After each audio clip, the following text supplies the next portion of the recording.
All right, we're back with episode 7 of Soxy Chicks. So can't believe we're already at episode 7. I feel like we're racing by, but we've been having fun doing it. Yeah, moving right along. Yeah, so we've got some interesting things this week in baseball. So I guess we'll just start it off with Ferguson Jenkins and how he is long overdue. He has his long overdue statue now at Wrigley finally. I feel like the Cubs seem to be sort of like that team that would not like in the sense of the Yankees where if you played for 3 days you get your like number retired, but I feel like the Cubs have always sort of been the type of team that would understand what you've done for a team. So it's interesting that it took that long for him to get that finally. Yeah, they have a lot of statues. I don't know if you've ever been to Wrigley. I They have a haven't yet. ton of statues. So I was kind of shocked that it did take this long, but I'm happy that he was still around and his family could still be around. They had a really nice ceremony for him yesterday when they unveiled that statue. So, I mean, he's in the Hall of Fame. He's got a bunch of gold gloves. Like, there was no reason it shouldn't have been there in the first place. So, Yeah, I've never been to Wrigley before, but it's sort of like on my list of things. I've seen Wrigley from the outside. It was just sold out and we couldn't get tickets like then. So like the environment of like I like the environment of Wrigley, like the cute the little small town feel. It almost has like that's what I always really like about Fenway. Fenway is like plopped out in the middle of like a it's not in the middle of nowhere. It's in the middle of the actual city, and mhm. it's part of the city. It's part of the infrastructure. So I felt like that's sort of what like Wrigley is too, which is kind of cool. It's neat. You should always go once. I have my own opinions, but I won't It can't share them. be. I just feel like the problem that I have with Fenway is it's so old that Mhm. even I'm uncomfortable and I'm like 5'2". So I can only imagine like a normal sized man being uncomfortable because like it was built in 1912. There weren't like 6 foot tall men then. So it's like I can only imagine how uncomfortable it must be of an experience. So I assume that like Wrigley probably has that same type of feel. Yeah, they've remodeled a lot of it. Like, it's actually it looks a lot better now, but there's still like a bunch of seats where they have like obstructed views. Like, it's just this big structure that they obviously can't move, but there's like a seat there. Yep, there's a Um, pole right in the way at Fenway. You're like, cool. So I have to be yeah. like trying to like maneuver around the pole to see, from, because sometimes it'll be like right in the middle of the batter or it'll be right in the middle of the pitcher. And then you're kind of just moving around to see the pitch. So Yeah, but it's Wrigley is somewhere that you should go, and obviously now you've got to go see Fergie. Like I said, they have a ton. They have a ton of statues. I can't even remember who's all there, but it's a lot. that's cool. I mean, it's definitely somewhere I wanted to go. My mom really wants to do like, hit both of the ones in Chicago and then go to like Milwaukee too, because it's not far from each other, and sort of hit three at once type Yeah, situation. So maybe Milwaukee's really cool too. I would it looks definitely cool. live there. It looks so cool for sure. Yeah, but then we have sad news. Roger Engel, the influential baseball writer, he died at 101. So he was in the New Yorker. His very first piece in the New Yorker was in 1944, and his last was just 2020 when he finally retired. Imagine retiring at what, like 98 or 99? Be Yeah, like, oh, I think I should probably retire now. I've written enough. but yeah, he started writing when Babe Ruth was playing.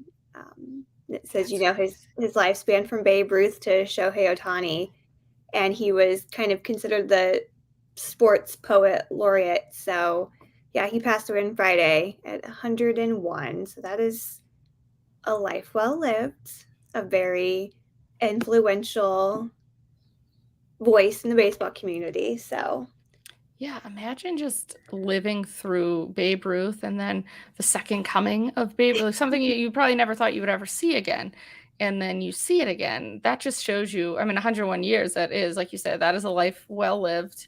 And the things that he accomplished in this game are absolutely incredible. So rest in peace. You deserve your rest after all of those years. Like, woo, that's incredible. it's a lot of baseball. I don't think I'm going to make it that long, No, but no, no, no. I've lots already been of like, "No, that's not in the cards for me. It's fine. I've accepted it." Huh? So you want to talk about your boy Trevor's story? Yes. Oh my God, finally. The discourse on Twitter had been like, what He's an a pluralist. albatross contract. This is the second coming of Kyle Crawford and this and that. And oh my God. I'm just like, there is a cause effect. There's an adjustment period. There is not only was it a shortened spring training for everybody, it was like extra shortened for him too, because he did come late. He did sign late. Then he had food poisoning at one point. Then his wife had their first child. So there was like a lot of things that he was dealing with, trying to like adjust to one of the most difficult things to do in the world, hit a round ball with a round bat. And just really figuring out his swing, and the swing is so perfect for Fenway. And we saw that like two-run home runs to literally tie the game. And then he had a grand slam yesterday. And Johnny Gomes caught his grand slam, which was hysterical. Out Yes. on the monster, going crazy, lifting his shirt up, just being such a stan out there, and I was here for it. So it takes time for some people. There is an adjustment period. You're going from not only are you going from like the Coors effect of like Colorado to Boston, but you're going from like Colorado to Boston in the sense of what that fan base means, what the city is, what the media is. That's like an adjustment period in and of itself, to go along with the adjustment period of the Mile High City, then coming back down to, like sea level and things like that, and figuring it out and figuring your swing out.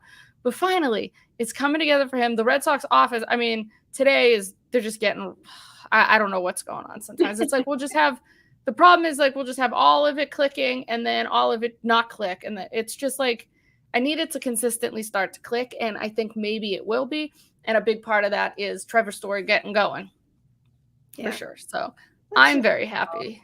It's just baseball in general. It's never going to be consistent unless you're like the Yankees who won today. But that's okay. It's all right. They're not winning the World Series. It's fine. I'm sorry. It's not happening. I will not allow it to happen again in my lifetime. So I either have to die between now and October, or they're not winning the World Series. I would like not to as well. Or they're just not winning, So that's what's happening. I can't do this without you. That would be so terrible. It would just be Soxy Chick. Yeah, but and going from my guy to your guy, like some Michael Kopech things are happening. Some baby mama drama. Oh my gosh. So it was announced earlier this week that he was going on paternity leave. And a lot of people were like, what the hell? Because I follow his estranged wife on Instagram, and I was like, she was just at Coachella. She is definitely not pregnant. Right? You're like, knock up. So a lot of people did some sleuthing and found this girl's Instagram. Oh, this poor girl, though, at the same time. I feel bad. But yeah, she may have had the baby. I know she's like days away if she hasn't had it. So yeah, I'm not even completely sure what her name is. I don't honestly remember. I just know that it is not his legal yet estranged wife. Oh, I wasn't sure if they were. I know he had filed for divorce while she was pregnant. So I was like, oh, yeah, good move. That divorce had never been finalized. Okay. So he's still technically married. All right.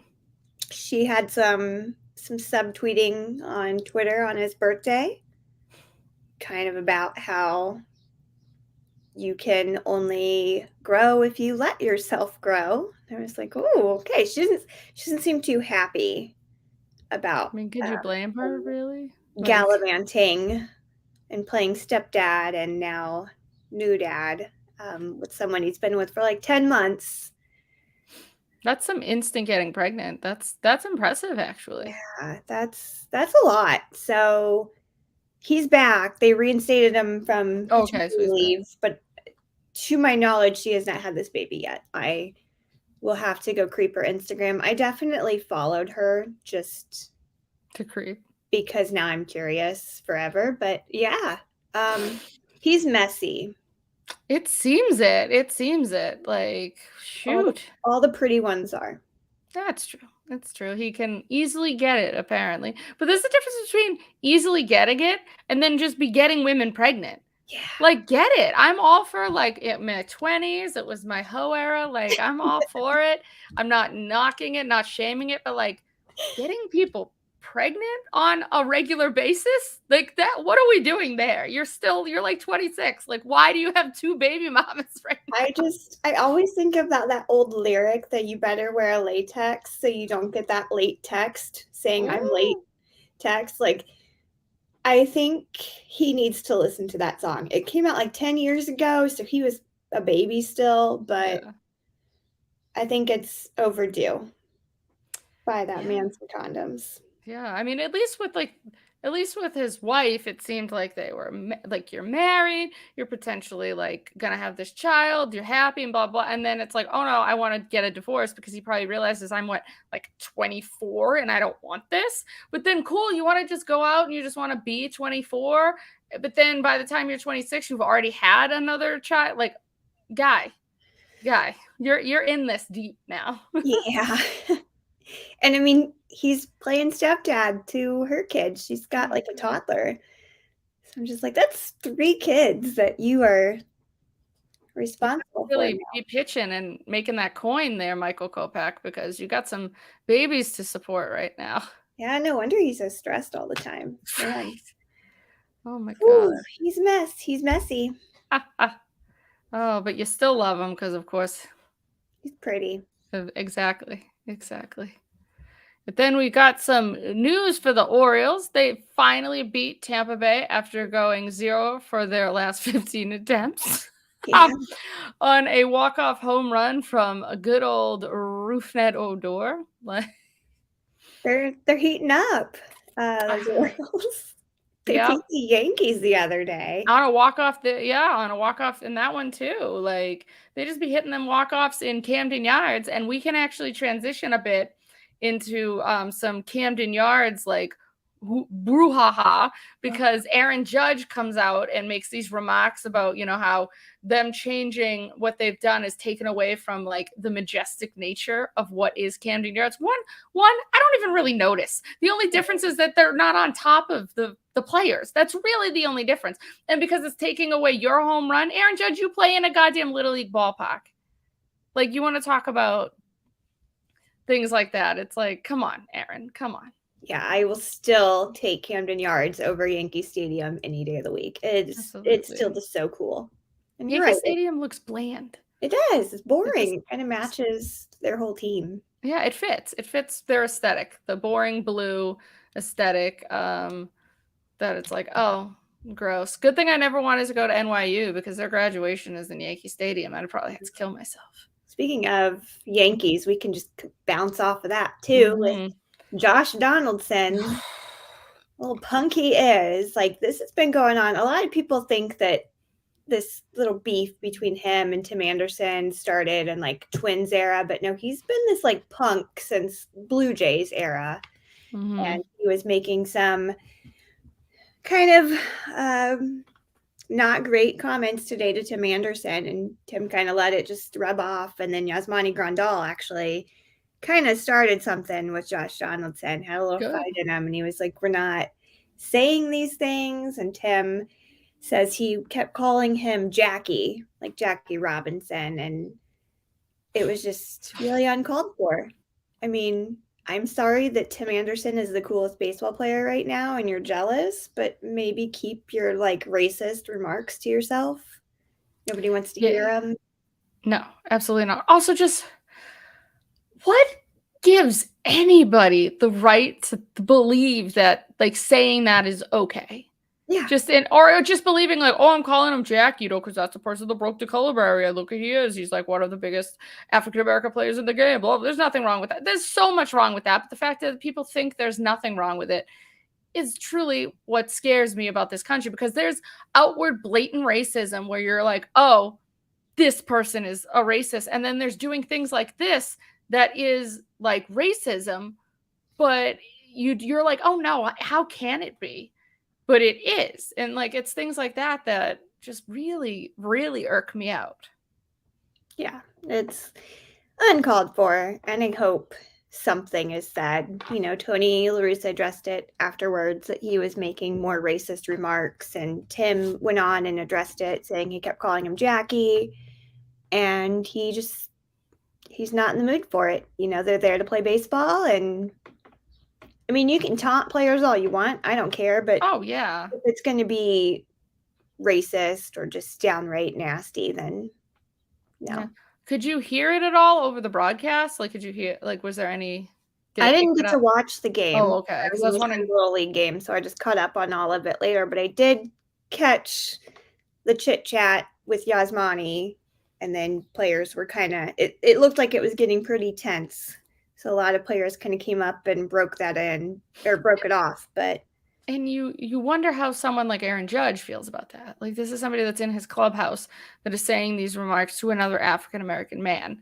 It's like, maybe you should say something to your teammate, Aaron. Like, again, it's really not, it shouldn't have to be Aaron Judge's place, but at the same time, it's like, maybe talk to him, because maybe he thinks it's innocent and stuff like that. Or just like when you said that he had said, oh, I used to do this all the time to him, and then it came out like Tim Anderson being like, no, this never happened, like this wasn't a joke between us, like, yeah, type situation. Donaldson, for whatever reason, just really he causes problems everywhere. I think it was last season, maybe 2 seasons before that, he claimed that he was going to get into a fight with Lucas Giolito in the parking lot. And like their parking lot is like as big as my desk. Like it's a tiny parking lot, and he claims that they were going to fight. And then Liam Hendricks was like, that's bullshit. Like none of that happened. Also, Liam Hendricks would beat the shit out of him. He probably would. It would be hilarious. I want to see that. Why do you lie about these things too? Like, are you that insecure that you just have to get any attention, even if it's negative attention? Like, he's a punk. I don't care what team he's on. He is a punk. Yeah, his face just is very punchable. It is. Yeah, and it's like him going to the Yankees. You're like, oh, this kind of fits with the aesthetic of like not liking the Yankees. So it's like, oh, it fits because we don't like you type of a situation. Yeah. So then we've got some going into Friday's game. Josh Rojas had a total of 0 home runs, and then he went out and added 3 to his name. So that's always, I love when that happens. I always find that to be fun when it's like you got the same thing. It took quite a while for Trevor Story to get that first home run, and now they're really coming in bunches. And especially when the weather starts to heat up, like the ball will fly out a little bit more. So it's fun when it's like, oh, I had 0 going into the game, and by the time the 9 innings are done, you have 3. Like, yeah.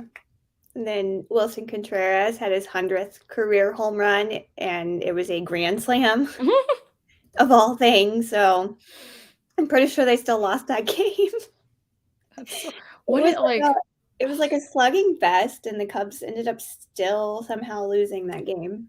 Yeah, the thing that I'm finding interesting is that, like, I understand that the Red Sox are better than the record they're playing, and I really hope that they start to actually play well into, finishing out May into June, because then we've got Red Sox fans on Twitter. We have half of them that are like, one day they'll be like, we suck, sell Xander Bogaerts, and the next day is like, are we gonna get Wilson Contreras from the Cubs because our catcher sucks, and all of our catchers within the depth of our system kind of suck.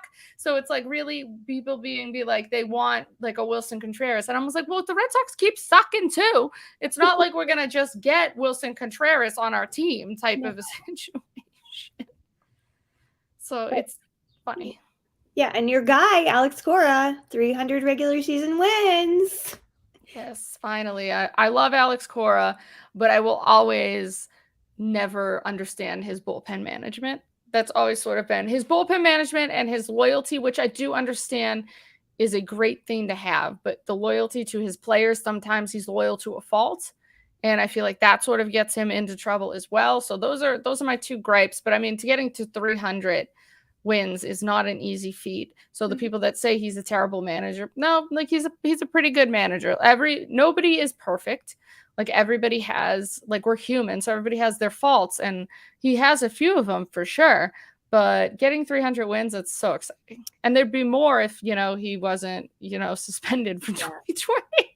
I wanted him for the White Sox. once Rookie was fired, like I Mm. wanted Alex Cora. I Yeah. knew he wasn't coming here. I knew he'd go back home to Boston, but man, like I wanted him. He's a great manager, despite the trash gate. I think there's a lot of scapegoats going on in that too, though. And it's like, I'll take the blame, so this person doesn't take the blame and all of that. But yes, of course, he was unfortunately caught up in the 2017. And then the Red Sox had their own mini scandal in 2018. But it's been clean since, and he served his time, as did AJ Hinch. Mm-hmm. So I just feel like I've moved way beyond this, and I feel like the only people that are really holding on to this are like butthurt Yankee fans. Which, come on, why are you butthurt? If anybody's going to be butthurt, it should literally be Dodger fans. And sometimes they've let it go more than Yankee fans. Yankee fans think that they were going to win the World Series. Who the hell thinks you were going to win the World Series? The Dodgers were great in 2017. They could have easily beaten your ass. Like, so I always find it, I could go back to being like the Astros steamrolled the Red Sox in the DS. I should be pissed. What if they didn't steamroll us and we went and then we beat the Yankees and then we go and we beat the Dodgers? Like, there's so many what ifs. So I just find it hilarious that it's like, oh yeah, we were going to win the World Series in 2017. You didn't win the World Series, cheating or not. I'm sorry. No. So dumb. So dumb.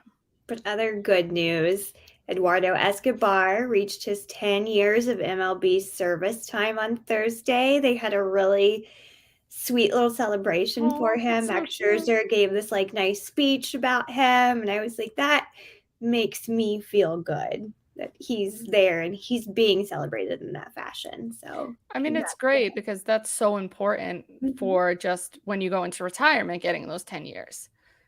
Just because even if you're not the guy that made the big bucks, you still are taken care of in your retirement. So it's like, it's always great to see a guy get that 10 years. And not only, I think what they say is like about 20% of players actually, or make it even be way smaller than that. It's a small portion of Major League Baseball players that have actually reached that 10-year service time. Yeah. So it is definitely great when you're seeing someone get that. And then the Cardinals announced a couple of call-ups, 2 of their top 5. Nolan Gorman was the 19th overall pick in 2018. And Matt Liberatore, finally the 16th overall pick in the same draft, was taken by Tampa Bay. Liberatore made his way to the Cardinals as part of the Randy Arozarena trade. Oh, yeah, I do remember that. Mm-hmm. And now they're both going to get their call-ups. And this is cute. Apparently they had both been friends since they were 5. That is it. I love that, since they were 5. What a cute thing. There was a picture of them on Twitter where they're both like these little kids playing baseball. They were on the same team, and I was like, that's precious. And for them to be called up at the same time, that's just one of those heartwarming little stories. That was so sweet. It's good that we can get those within baseball still. Or just the idea of like, with Liberatore being, a Tampa Bay product and then getting traded, it's like you never knew that you would be on the same team, let alone getting the call up at the same time. So that's... And in the same draft, like, yeah, all of those pieces just fit together perfectly. It was just way too sweet. That is really cute. Do you want to talk about the Reds Pirates no-hitter? Did you see? I didn't see this. What happened? So the Reds were throwing a no-hitter. They pulled... bless their hearts. They pulled their pitcher, who I think deserves better after 7. But, I mean, he's young. He's newer. I understand why they pulled him, even though he was throwing a no-hitter, because he was at a lot of pitches. So it's technically combined, but the Pirates still won 1-0, despite the Reds throwing a no-hitter. Oh my God, really? That's just so Reds right now. Although they're heating up, they're getting a little bit better, but... Imagine no hitting. So what had happened? Was it a walk or a hit batter that... walk? So, yeah, that was fun. That's you're right. That feels so on brand, especially for the 2022 Reds. But oh my God, how demoralizing must that feel? Being like, you know what, guys, we threw a no-hitter today, but we lost that game. Imagine being no hit and getting the W. Good for you, Pirates fans. I think I put down somewhere how many of those have actually happened. Oh my God, I gotta see. I gotta see this on. Teams win with 0 hits. The Reds did it in 1964. Oh my God. The Tigers did it in 1967. The White Sox did it July of 1990. Cleveland, April of 1992. Dodgers in June of 2008. And then the Pirates, May 15th, 2022. So, Oh my God. Incredible. What a feat. What an achievement. What an achievement. That's it's totally crazy. ridiculous. And then looks like Johnny Cueto is starting to get back to pitching like Johnny Cueto. He allowed just 2 hits and 2 walks and 6 shutout innings when striking out 7. Also, did you see that thing where he apparently has an old ambulance, but Yeah. on the back of the ambulance, it's all like tricked out with all of these speakers. So it's like a movable sound system. My son was actually just showing us that video, like either last night or this morning. It kind of all blends together, but yeah, just like everything I learn about him makes me love him even more. He's Yeah. so fun Yeah, and to watch. absolutely. And he looked phenomenal. I think he's pitching again tomorrow. And I'm excited to see Yeah. it because, yeah, he looks like his old self. That's great. Yeah, it's always great to get somebody who had already always pitched well and had a little bit of struggles, but sort of get back to pitching well again. So I'm always on board, especially someone who feels authentically himself and is just Mhm. going out there and having a great time playing baseball like Johnny Cueto. So like, great, love it. I'm here for it. So we have good news about Ohtani. He Yay! officially reached the 100 home runs, and he's just the third Japanese player to ever do that. And Wow. he actually was able to get there the quickest out of those three with the 100 home runs in just 444 games. So that's really cool. I mean, we Yeah. stand Shohei no matter what, but that was just that's cool to learn. Yeah, and I feel like it really didn't take him long at all either. Like really, I mean, he hit like 46 like what last season anyway, so like that'll help you get to that point. But getting to 100 home runs and then still being one of their better pitchers on their staff. I mean, I don't know if we allowed more people to do that, maybe we would see it more, but Mhm. they just don't like really allow it because I remember Alex Verdugo, but then again, Alex Verdugo's always getting himself hurt. He left today with an illness in the Red Sox game. He's always joked about how he wants to be like the next Shohei because when he was in college, he was blowing like 98 from the left Mhm. side. So he's always like, I really want to do it, I want to do it, but like the Red Sox would never allow that, especially with how he just gets hurt walking to first base. It seems like you're going to also allow him to pitch. No, you're not. Like just double the amount of potential injuries is like crazy to me. Like, ugh. Yeah. So, and then So this next one's a yeah, doozy. yeah. What's going on with that? I'm checking it out right now. Okay, so I actually helped my boss, the editor in chief at Southside Sox. I actually Mm-hmm. helped him with this story. He didn't know as much, so we kind of have a co-byline for it. So if Mm. you do go to my Twitter, you can read that. Oh, But cool. Wes Helms was basically fired. It says I don't even remember the actual terminology, but it was an indefinite leave of absence. Yeah. Okay. That's what it is. From the Charlotte Knights, their farm team for the Mm-hmm. White Sox.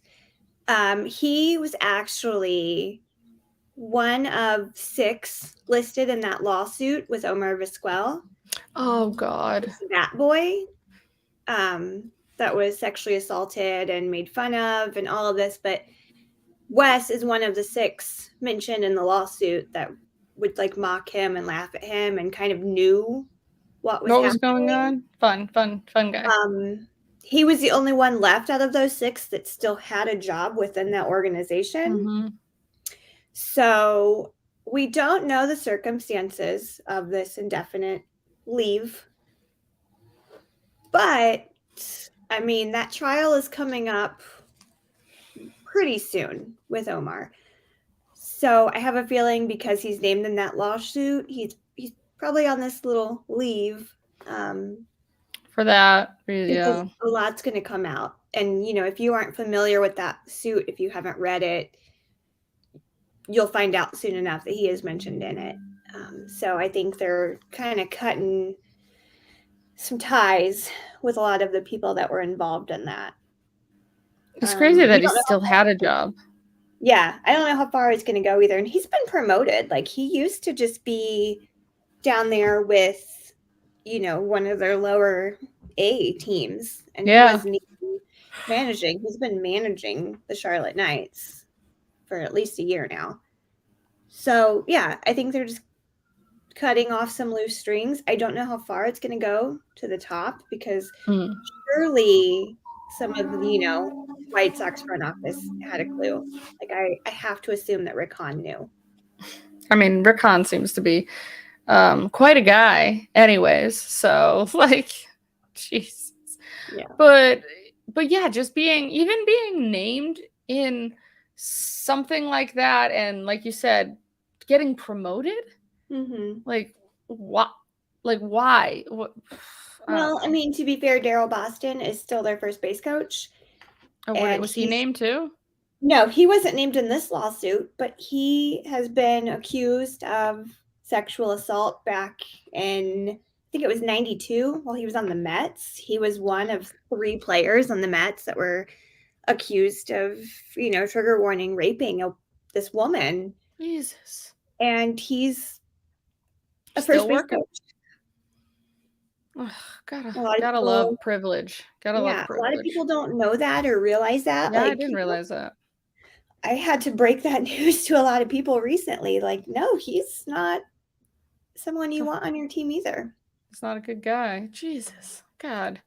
That's like that's awful. And then at least going from awful news to your boy Pete Alonso, like he's hitting up a storm.